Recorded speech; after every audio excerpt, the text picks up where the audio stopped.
it was approved. And that is what is converted to Operation Boss today. And I'm happy that the representative of the governor here happens to be the director of PDP strategy and publicity then. So what we are saying in essence is that security is very relative. Very, very relative. It depends on the way you look at it. Somebody who has not eaten, you cannot lay claim to have provided security for that person. You understand? Because a dead person is not secured. An hungry person is not secured. So what we are saying in essence is that why I want to agree with Dr. Adeniran that, well, reasonably, security in Oyo State has been able to garner some momentum under this administration, but I still want to say a lot has to be done. Even if we look at when somebody is hungry, will he have the power to even do anything?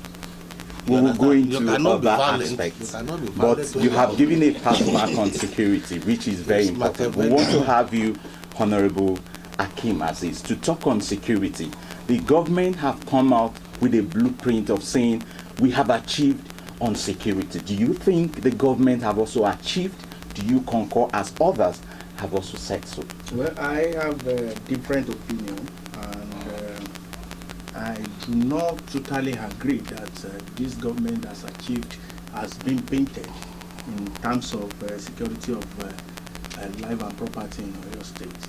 And I will start from personal experience I had.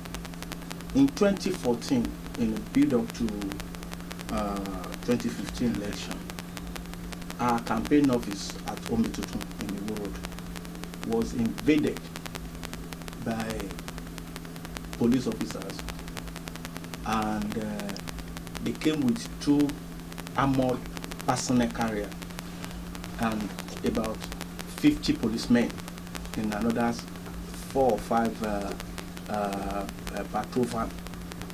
And after a lot of investigation, we were reliably informed that it was the state government that wrote a petition against our campaign office, that some people are miling around the area at that particular time. What do you expect from, to see in the campaign office, if not people, youths, ostensibly, some of them were jobless, and it was done in a very Gestapo manner. We think we are still under Hitler versus regime. So for me, it's a way of threatening and silencing opposition. Like I said, like my brother, Dr. Moronkola, Dr. Nuri said the other time, that we should also give kudos to the opposition party who have been tolerant of all kinds of threatening tendencies that this administration have been known with since. That is one. 2, personally, I've been robbed in day broad light in this Ibadan state capital. It was also in 2015. I was robbed, I left bank, and I was followed. They shot at me twice. It was God that saved my life. So if everybody's saying they have given them pass mark, I would not rate them as being, good enough to attain what I would rather call pass mark. They have scored below 40, as far as I'm concerned, because it is personal thing to me, and I've been, I've been a victim. So I cannot rate somewhere which I did not enjoy that security. I cannot rate them higher than what people have rated them. That is 1. 2, they have mentioned the 1 million boys. Those people terrorized Ibadan till this moment. Even governor said it recently. He was even asking the police command to work on them more, so that they won't continue to do what they have been doing. That is in Ibadan. Same thing happened in Oyo. There are boys that were noted for nefarious activities in day broad light. So it's almost every geopolitical zone, there one kind of gangsterism, or the other that have been happening. In this Oyo State, a lot of people were robbed, killed. A member of House of Assemblies was killed, shot dead. So you cannot say you enjoy the way they are trying to paint it is the same thing that is on the ground, on reality. No, I disagree totally. So that is where I want to rest my case.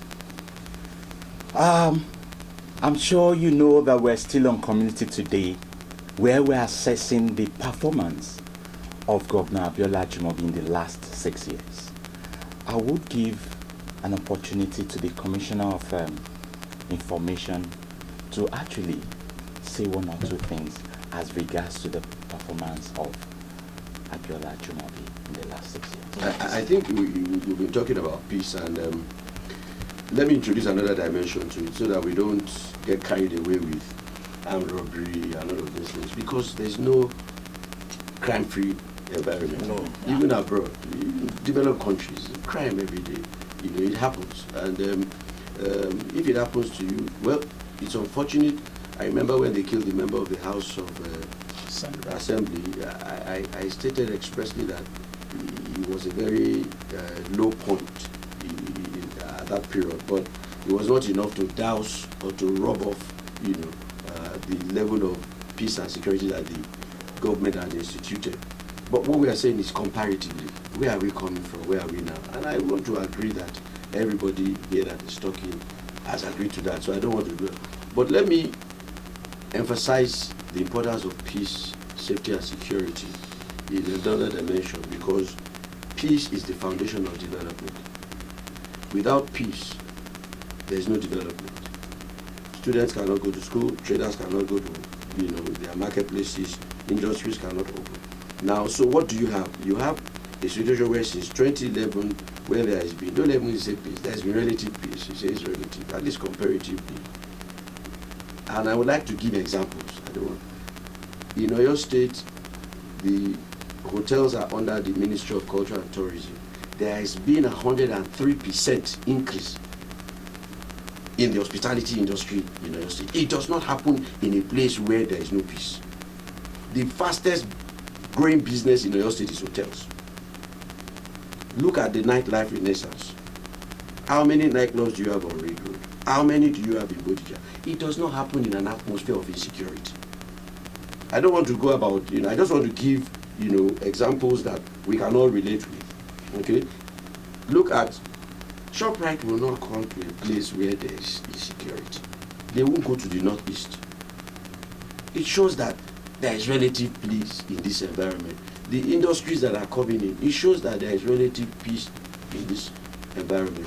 So I want us to be able to contextualize it within the developmental process. Okay? We've gone to China. 175 companies are coming. If they've not done their homework and they see that there's relative peace in this environment, they will not come here. So what I'm trying to say is that I don't want us to enter into the banter of there's peace, there's no peace. Let us relate it with whether things are happening along development lines or not. I remember that the first partner that we had on the technical university, they reneged on their agreement because of Boko Haram. It shows the importance of peace. The guys from the United States said they are not coming to Nigeria because of. It shows the importance of peace. We cannot attract development. We cannot attract investors. But if you look at what has happened between 2011, okay, and now, you will see that a lot of things have happened. Okay, just look at the socio-economic activity. There's a marked improvement. There's a marked difference, and I believe that the first speaker on peace, said it. And even if this government has not achieved anything, that is enough, because it is upon that every other thing rises.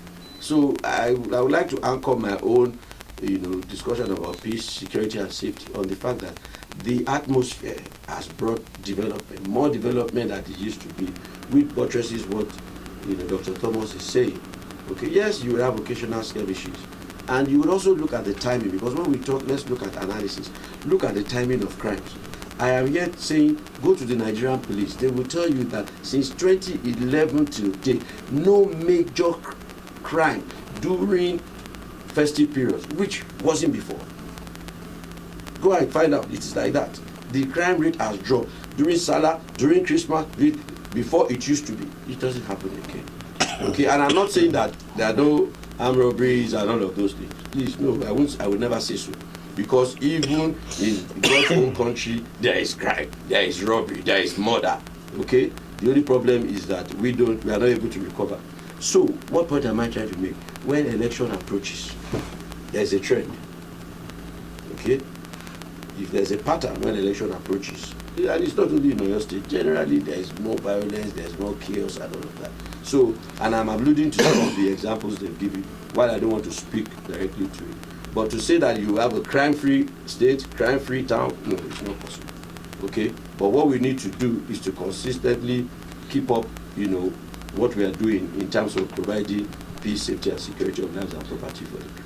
But if you look at the statistics from 2011 to now, above average is still an improvement compared to where we were in 2011.